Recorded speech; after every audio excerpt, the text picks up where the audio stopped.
Good evening guys, welcome back to law waves. और आज का ये सेशन हमने रखा है जेट मोर टनल के ऊपर, जो कि सोनमार्ग टनल उसका ऑफिशियल नेम है। तो आज हम इस टॉपिक के को एकदम डेप्थ में पढ़ेंगे, समझेंगे इस टॉपिक के हर एक एस्पेक्ट को और क्यों ये टनल इतनी इंपॉर्टेंट बन जाती है हमारे प्रिपरेशन स्टेज में। इनफैक्ट क्यों ये टनल इंडिया के लिए इंपॉर्टेंट है, आज हम इस टॉपिक को बहुत अच्छे से समझेंगे। और साथ ही साथ में हम ये भी जानेंगे कि इस टनल का क्या सिग्निफिकेंस है जम्मू कश्मीर के लोगों के लिए, वहाँ की रूलिंग गवर्नमेंट्स के लिए, इंडिया के लिए। हम हर एक चीज को एकदम आराम से समझेंगे, तो बने रहिए हमारे साथ। और आइए स्टार्ट करते हैं इस टॉपिक को। इस टॉपिक से को स्टार्ट करने से पहले, अगर आपने क्लैट की प्रिपरेशन अभी अभी स्टार्ट करी है तो मैंने आपके साथ अपना पर्सनल नंबर और जीमेल आईडी दोनों ही शेयर कर रखा है। तो अगर आपको मुझे कांटेक्ट करना है तो आप बहुत ही इजीली मेरे से रीच आउट कर सकते हैं। तो चलिए स्टार्ट करते हैं इस टॉपिक को। तो अभी ये टॉपिक न्यूज में इसलिए आ गया है बिकॉज 13 जनवरी 2025 को इस टनल का इनॉग्रेशन किया है हमारे honourable prime minister Shri Narendra Modi ji ने। इस टनल का इनॉग्रेशन एक्चुअली काफी पहले हो जाना चाहिए था, लास्ट ईयर हो जाना चाहिए था, लेकिन last year model code of conduct लगने की वजह से इस टनल का इनॉग्रेशन नहीं हो पाया था। इस टनल का को जब एनविजन किया गया था, तो इस टनल को एनविजन किया था हमारे बॉर्डर्स एंड रोड ऑर्गेनाइजेशन ने ईयर 2012 में। और उसके बाद उन्होंने इस टनल का कॉन्ट्रैक्ट इनिशियली टनल वे लिमिटेड नाम की एक कंपनी है उसको अवार्ड किया था।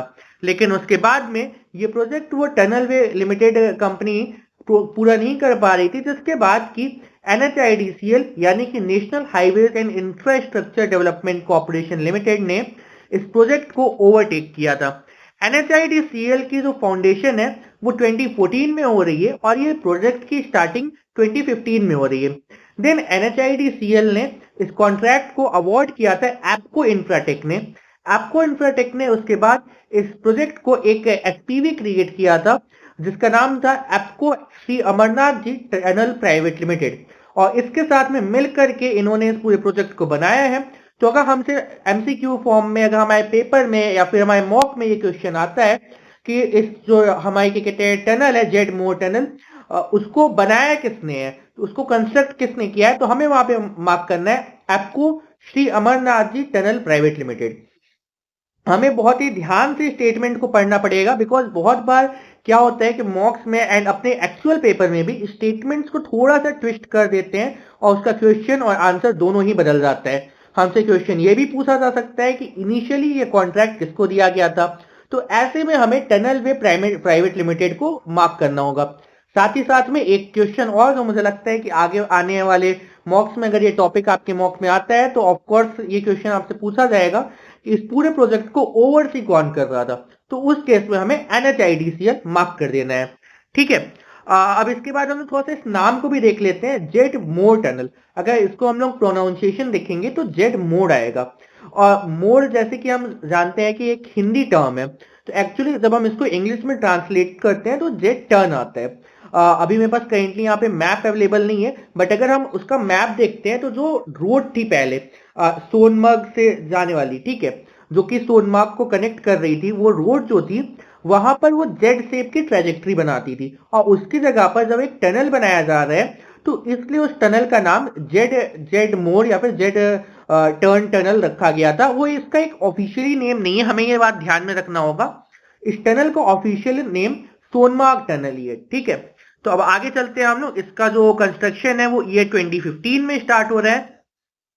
इस प्रोजेक्ट की जो एंटायर लेंथ है वो 12 किलोमीटर्स है। और इसमें अब ये देखिए, ये एक सिगुफे वाला क्वेश्चन यहाँ पे बन सकता है। 6.4 किलोमीटर टनल लेंथ यहाँ पे मैंने मेंशन करा हुआ है। और एक बार मैं क्या कहते हैं इंडियन एक्सप्रेस का कोई आर्टिकल पढ़ रहा था, उसमें यहाँ पे 6.5 मिला, कहीं पे मुझे थोड़ा बहुत, कहीं पे 6.4 मिल रहा है, कहीं पे 6.5 मिल रहा है। लेकिन मैंने PIB को रेफर किया है और PIB पे जो डेटा मुझे मिला वो 6.4 किलोमीटर था। इसलिए हम लोग इसको ही लेकर के चलेंगे बिकॉज ये हमारा ऑफिशियल डेटा है जो कि गवर्नमेंट की तरफ से आया हुआ है।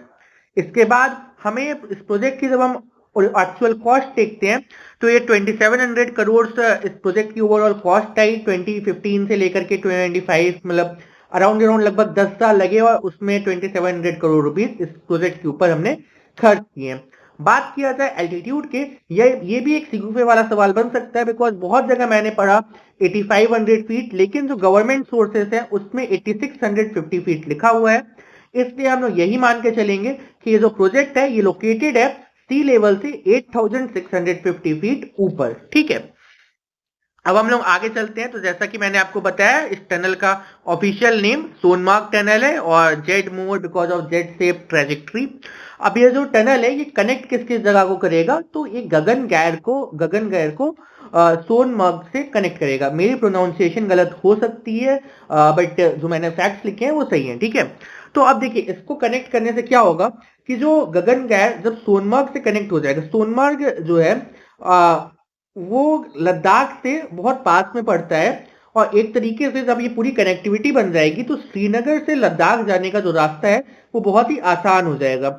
ये प्रोजेक्ट एक्चुअली एक बड़े प्रोजेक्ट का पार्ट है। पूरे जम्मू कश्मीर में अराउंड 31 टनल्स बन रहे हैं, और उसमें से आई थिंक 20 या 19 कश्मीर में और 11 लद्दाख में बन रहे हैं। इसको एक बार मैं इस फैक्ट को कंफर्म करके आपके कमेंट सेक्शन में अपलोड कर दूंगा। इसको एक बार मेरे को फैक्ट ये ध्यान नहीं आ रहा है, तो इसको एक बार मैं कंफर्म करके आपको कमेंट बॉक्स में पिन कर दूंगा कमेंट।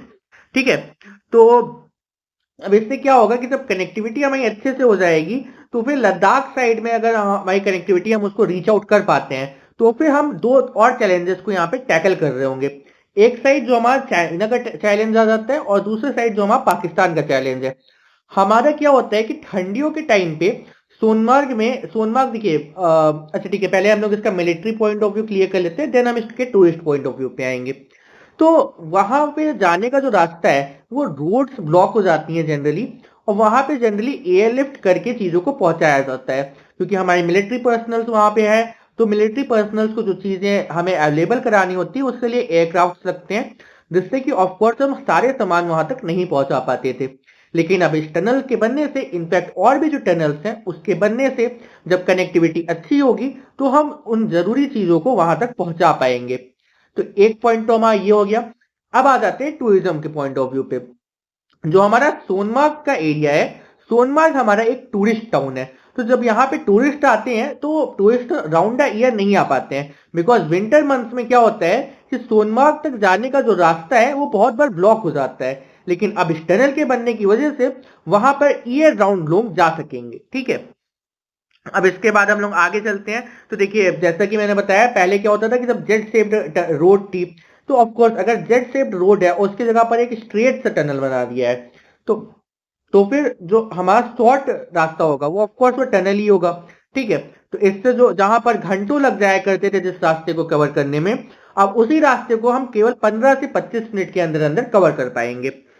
उसके बाद ये एक हमारा फैक्ट देखना जरूरी है कि जो हमारा प्रोजेक्ट बन रहा है ये नेशनल हाईवे 1 के ऊपर बन रहा है। देखिए नेशनल हाईवे जो है हमें उनको भी थोड़ा सा समझना पड़ेगा कि बहुत बार आप पढ़ते होंगे कि एनएच ये एनएच वो, तो एक बार हमें देखना पड़ेगा कि नेशनल हाईवे 1 जो है वो किसको कवर अप करता है। तो जो नेशनल हाईवे 1 है वो हमारे union territory of Jammu and Kashmir और यूनियन टेरिटरी ऑफ लद्दाख को कवर करता है। ठीक है, तो NH1 के ऊपर ये टनल बन रहा है। इसके बाद ही हमें एक चीज देखना पड़ेगा कि हमने जिसकी बात की थी कि national highway and infrastructure development corporation limited, जिसकी ये फाउंडेशन जो है वो ईयर 2014 में हो रहा है। तो अभी ये करेंटली क्या करता है कि ये रिस्पॉन्सिबल है मैनेज करने के लिए 10,000 किलोमीटर ऑफ रोड नेटवर्क, मतलब 10,000 किलोमीटर ऑफ नेशनल हाईवे का जो नेटवर्क है उसको ये मैनेज करने के लिए रिस्पॉन्सिबल है। और जो टोटल हाईवे नेटवर्क है वो है हमारा 1,15,000 किलोमीटर। तो यहाँ पर इस टॉपिक में जो फैक्ट के लेवल पे चैलेंजेस, तो फैक्ट के लेवल पे चैलेंजेस हमने कवर अप कर लिए। लेकिन इस टॉपिक को अगर हम एक सिंगल टॉपिक की तरह देखते हैं तो फिर हम थोड़ी सी गलती कर देंगे, इसलिए अब हम थोड़ा सा बियॉन्ड टॉपिक चलते हैं और समझते हैं कि हमसे क्या और क्वेश्चंस पूछे जा सकते हैं। देखिए जम्मू एंड कश्मीर का टॉपिक भले ही क्लैट 2025 में बहुत ही इजी लेवल के क्वेश्चंस पूछ लिए, मतलब जो कि आई गेस नहीं पूछने चाहिए थे वैसे क्वेश्चंस, बिकॉज उससे हम अपना एग्जामिनेशन का लेवल डाउन कर रहे थे। लेकिन अगले साल इसके अच्छे क्वेश्चंस इस टॉपिक से आ सकते हैं, ऐसी पॉसिबिलिटीज हमेशा रहती हैं। और जो जम्मू कश्मीर का मुद्दा रहा है वो हमेशा से एक हॉट एंड बर्निंग इशू रहा है, और साथ ही साथ में जो टेररिज्म है वो बढ़ रहा है, और उसके बाद स्टेटहुड जो जम्मू कश्मीर को देने की बात चल रही है उसको भी, मतलब बहुत ज्यादा फायरी टॉपिक चल रहा है ये भी। और हालांकि वहां पे प्राइम मिनिस्टर नरेंद्र मोदी ने एक भी बार स्टेटहुड को लेकर के कोई भी चीज मेंशन नहीं की थी, लेकिन हम जैसा कि जानते हैं कि जम्मू कश्मीर स्टेटहुड को बहुत ही कॉन्टिन्यूसली डिमांड कर रहा है, तो इसके लिए हमें एक बार जम्मू कश्मीर को की हिस्ट्री और जम्मू कश्मीर का जो करंट इशू है उसे भी समझना पड़ेगा। और मैं ये मेक श्योर करूंगा कि मैं आने वाले वीडियोस में जम्मू एंड कश्मीर की पूरी हिस्ट्री आपको एकदम इजी लैंग्वेज में समझा पाऊं। इसके बाद ये हमारा एक इंफ्रास्ट्रक्चर प्रोजेक्ट है। इसके साथ ही साथ में जो भी चीजें हैं, मतलब जो भी important infrastructure development Jammu Kashmir में हो रहे हैं, उनके ऊपर हमें ऑफकोर्स एक बार नजर बनानी पड़ेगी। इसके लिए जम्मू एंड कश्मीर की हिस्ट्री का क्लियर होना एक बार के लिए बहुत इंपॉर्टेंट हो जाता है, और उसका बैकग्राउंड हम लोग कवर करेंगे आने वाले सेशंस में। मैं करेंटली आपसे डेट नहीं प्रॉमिस कर सकता हूं, बट फरवरी के स्टार्टिंग वीक में ही हम जम्मू एंड कश्मीर को एकदम अच्छे से, जैसे हमने इंडिया एंड कनाडा के इशू को पढ़ा था, समझा था, एकदम बैकग्राउंड से स्क्रैच से लेकर के अंत तक, वैसे ही हम उसको समझने की कोशिश करेंगे।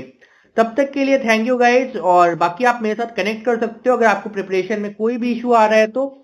और आज के वीडियो में बस इतना ही। हमारा कल का जो टॉपिक रहेगा वो क्यूएस की एक रैंकिंग आई है जॉब एंड स्किल्स को लेकर के, हम कल उस टॉपिक को टेकअप करने की कोशिश करेंगे। और मैं ये कोशिश करूंगा कि मैं ज्यादा से ज्यादा टॉपिक्स को टेकअप कर पाऊं जो कि इंपॉर्टेंट है, रिलेवेंट है और न्यूज में चल रहे हैं, और जिनके ऐसे चांसेस हैं कि वो एक्चुअल पेपर में आ सकते हैं या फिर आपके मॉक्स में आपको श्योरली देखने को मिलेंगे। तब तक के लिए thank you and subscribe to our channel, और प्लीज अपना जो फीडबैक है वो हमारे साथ जरूर शेयर कीजिएगा। Thank you guys.